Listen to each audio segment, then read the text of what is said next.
I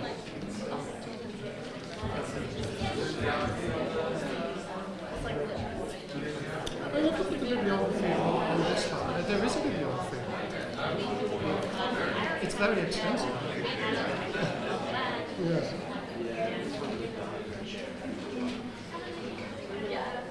This is just a slimmed down version. Yeah. There are always changes. Okay.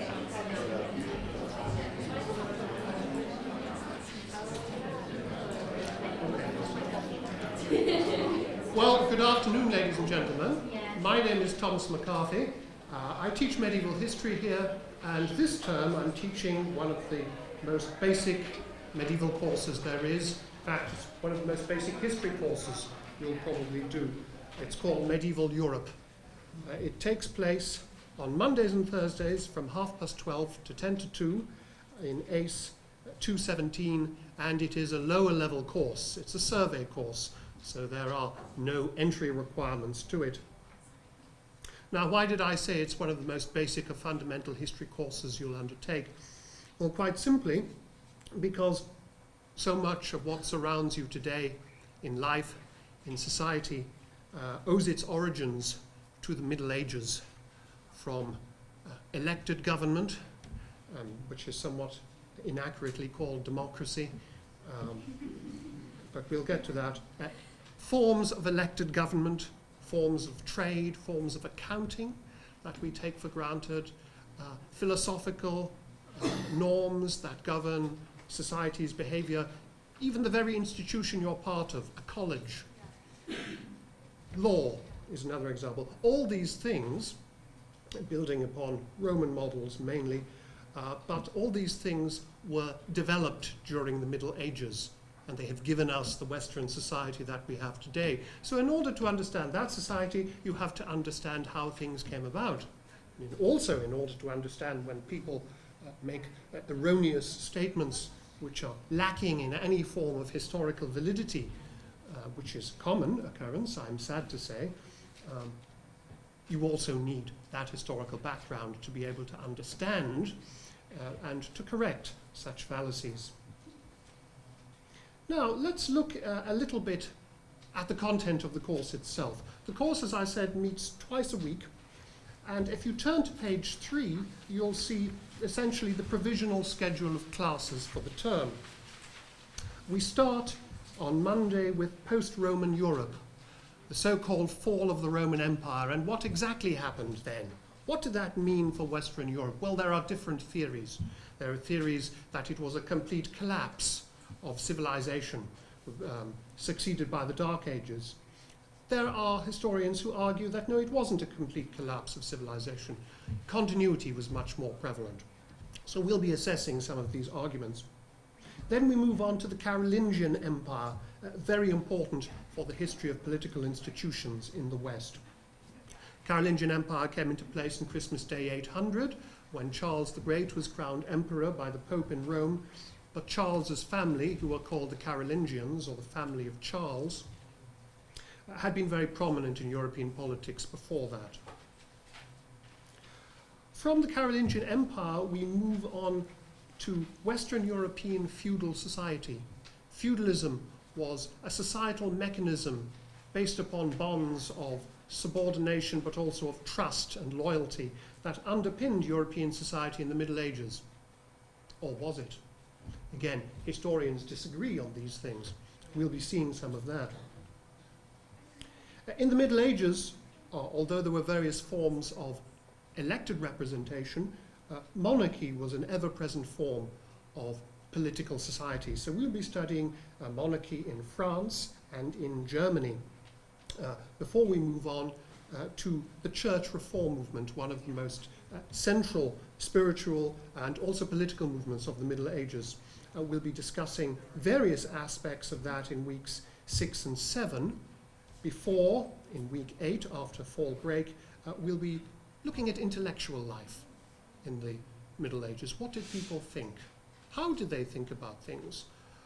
What were the concepts that guided them as they tried to think about things? It's really quite exciting. We'll spend 1 week on the Crusades. I could spend a lot more, but I don't because I teach another course on the Crusades and spend a whole term in it. So you'll just have to come back for that course another time. Then we will also look at, in weeks 11 and 12 particularly, at the rise of popular religious enthusiasm and heresy in the late 12th and early 13th centuries.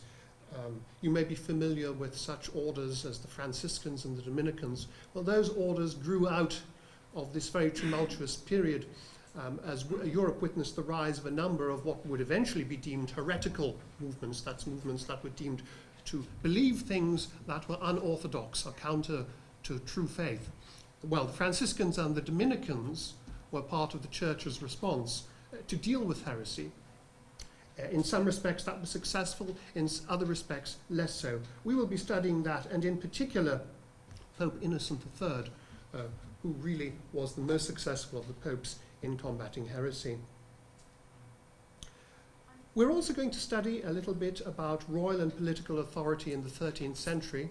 That will primarily involve studying the emergence of elected assemblies, the first parliaments in the world, which were in England and also to a lesser extent in France. Very important, obviously, for subsequent political history.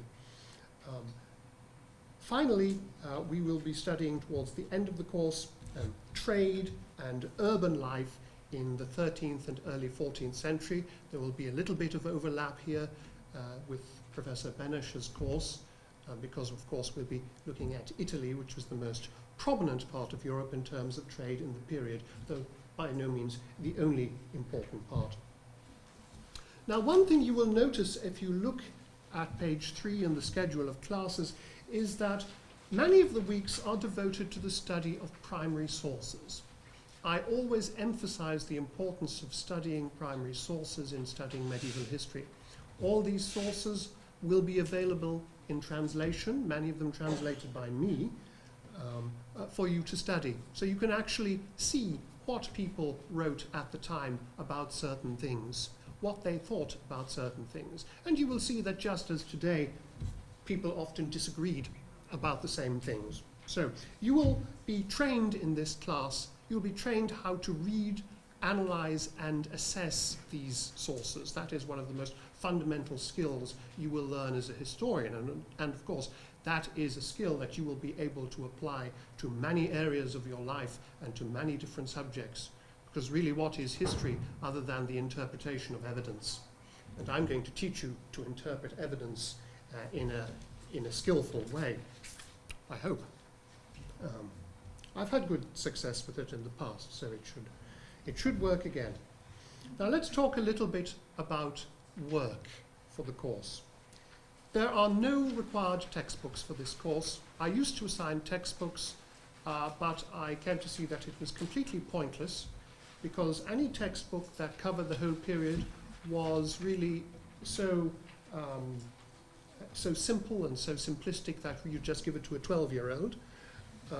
So I just got rid of it. There is, however, an extensive course bibliography divided according to the topics we'll be studying in the course, and you will be able to find lots of material relevant to the things you will need to focus on for various assignments. There are 3 short quizzes in the course, as noted on the syllabus. You will also write 3 short document commentaries. These are the commentaries to help train you in analyzing primary sources. They're only 500 words. You'll be given certain documents and you'll be given certain prompts. So don't worry about that. You'll learn how to do it. And you will write 1 research essay of 2,000 words during the course. Again, you will be given a question, a range of questions, and you will pick one and write your essay on it using the resources of the bibliography. I will talk more about that in the course. And finally, there will be an exam at the end of the course, which will consist of most probably 2 essay-style questions. Now, there is a website for this course, and when you participate in the course, you will be using the website because that's where I post all the weekly readings. You'll see the address there. If you try to log on to the website, the site will ask you to enter your credentials, which you won't have yet, because I have to add you to the website. However, that same page will give you an opportunity to request access. And so if you click that link, request access, I get an email, and then I can add you to the website, and after that point you can access it yourself. You don't have to do any reading in preparation for the first class, but of course you can look at the website if you're interested. That's certainly possible, and if I add you, if I get your email and add you. That, I think, is all that I have to say at the moment about the course. Are there any questions? Yes, young lady. Are you capping this class? There is a notional cap for the class, which is 30. But in the past, I have taken over 30 for the class. This is always a popular class.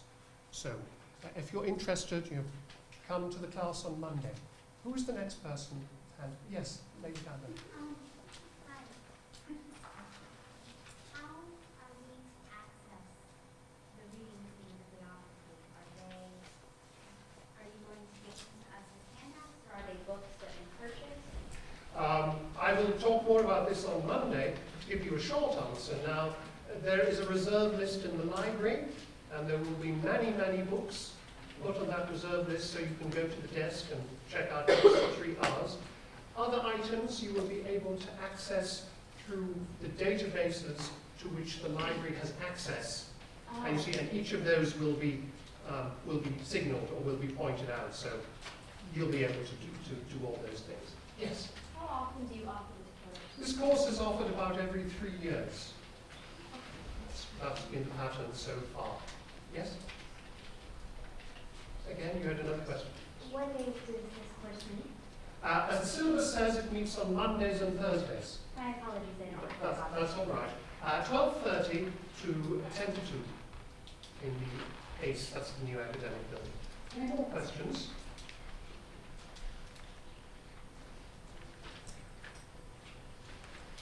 No? Well, and hand up that. Good. What was the website you were mentioning that you have to request access? It's the course website, and you'll find, did you get a handout? No, I didn't. Did the handouts run out? Yeah. Okay. Let me put it out then.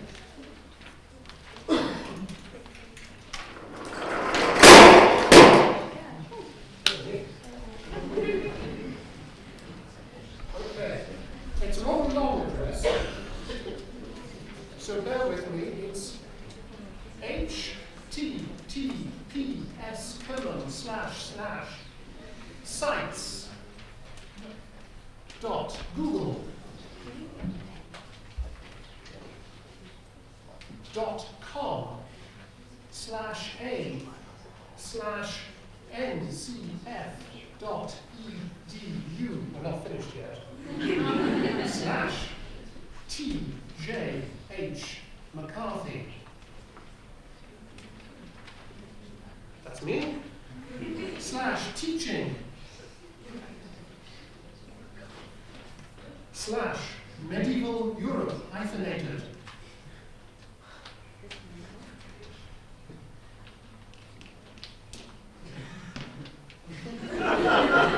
And there you are.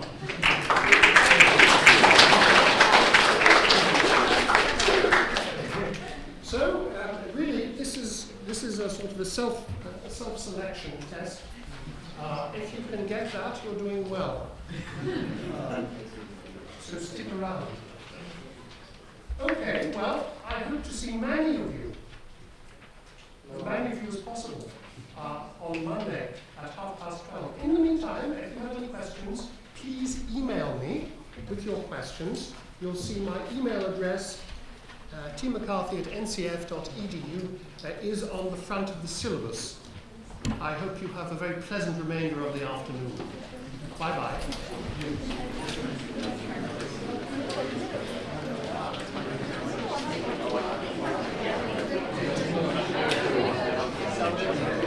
Thank you.